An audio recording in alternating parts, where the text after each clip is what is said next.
Welcome back to Houston Real Estate Radio. Every week we bring you news and information you can use on your next real estate transaction. And we hope you have a great real estate transaction in 2016.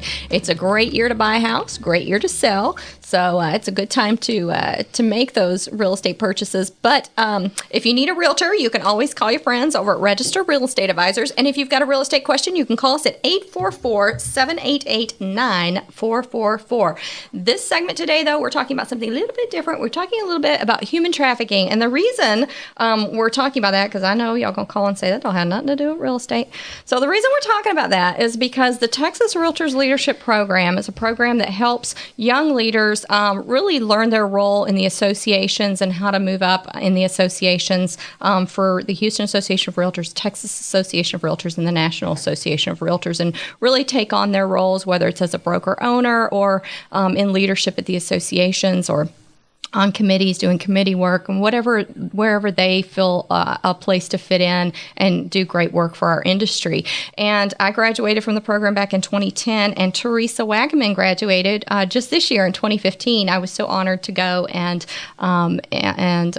sit with her as she graduated this year. It was so exciting to see her finish the program. It's almost a year-long program. It's quite a program, right, Teresa? Yes, it is. Yes, and you guys, y'all picked a legacy project. Every year the group does a legacy project, and your legacy project, we talked about it last segment, is Elijah Rising. Correct. And Elijah Rising, they raise money to help people who are involved in human trafficking, to help them get better educated, to learn English if they don't know it, and to help them find jobs and whatever they need, the support that they need, basically. Right. Support. And so you guys have a goal of $60,000 to raise for Elijah Rising. Yes, we do. It is a large goal, but we really think that we can make it. So they've got a big fundraiser coming up, Casino Night. It's going to be at the Audi dealership in Houston. Anybody can go to it. We'd love for you to go and support this great event, because you know what? If everybody in Houston comes out, y'all going to break that $60,000. Y'all going to go way over it. So if you need something fun to do in 2016, when is it? January 14th? January 14th from 6 to 10. All right. So that's going to be a lot of fun over there at the Audi dealership. Go out there. I drive an Audi. I love Audi. So you should really check out the Audis. They're amazing. Their service is out of this world. So you'll love an Audi. So just go check out your new ride and give some money back to help out with the problem. And it really is a problem with human trafficking in our Houston area.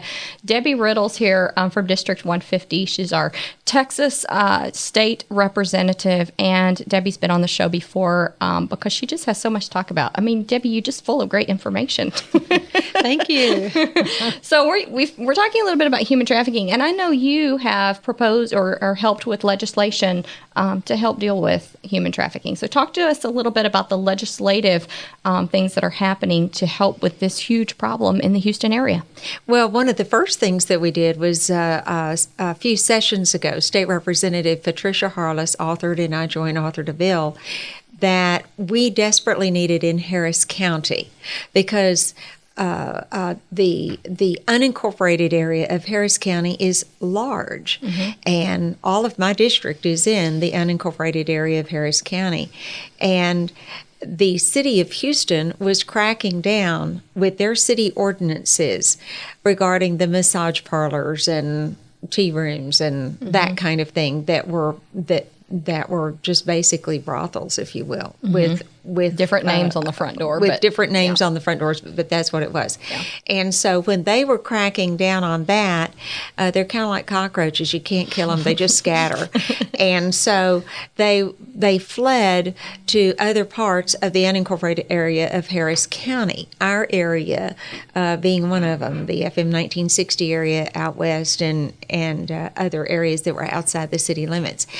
The county commissioners did not have the legal authority to deal with it. They did not have the ordinance type making authority that the city of Houston did. Okay. And so Patricia Harless authored the bill. I joint authored it. We got it across the finish line to give our county commissioners the authority that they needed so that our law enforcement would have the authority that they need in order to crack down on it.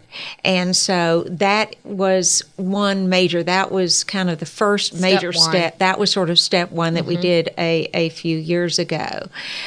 We've had multiple pieces of legislation since then, but the last one which was last session. And in Texas, the legislature meets every odd year for 5 months. And so I introduced a bill, got it passed. It's now law that that the volunteers and the people that work in abortion facilities will have to go through a very specific training as to how to identify and what to do in the event that a woman who is being trafficked is being brought in by her pimp, if you will, for an abortion. And hopefully this will save not only one life but two. These women, for the most part, do not know how to self-identify. So, and it also could create a danger for those abortion clinics. I'm a very pro-life person, and I just stand very strong on the side of life, both born and unborn. And these women do deserve to have the opportunity to self-identify or to be assisted in that process. Right. So it is my hope that we have opportunities to save not only one life but two in those issues. How do you think it impacts our area? I mean, Houston's the #1 human trafficking capital of the world. That's just unbelievable to me that we have so much going on here in Houston. How does this affect, all of our lives? What do you think we can do to help with this other than raising money? I mean, what else can we do?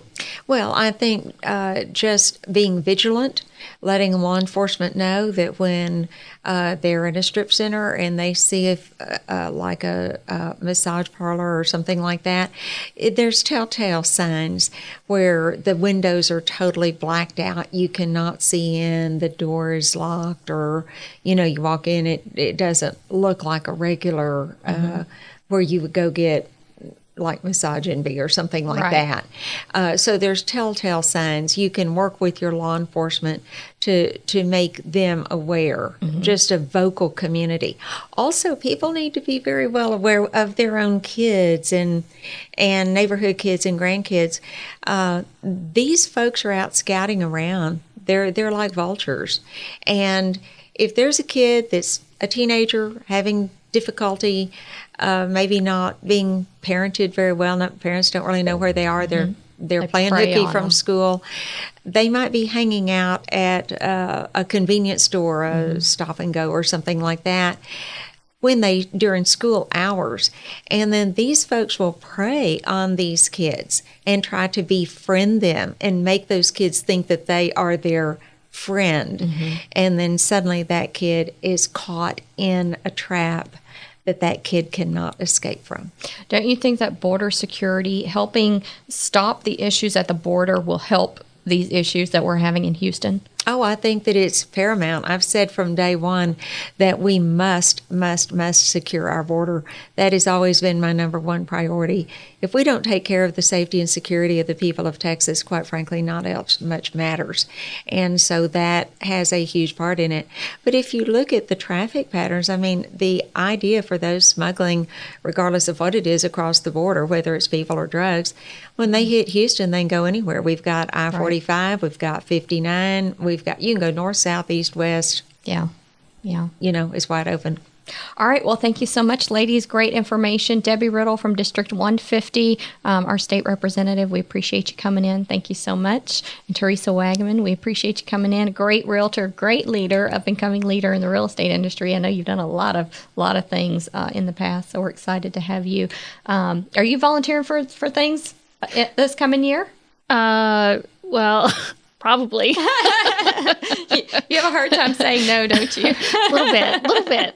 Well, I'm glad you did the Texas Realtors Leadership Program. I know that every year they take new applications. So if you're a realtor out there and you want to get more involved, either at HAR, TAR, NAR, or even if you want to just to develop. I mean, it's a great development program for any individual who's in the real estate industry. They do have an application process for that. So we're excited. We're glad you went through the program. I think it's a great program.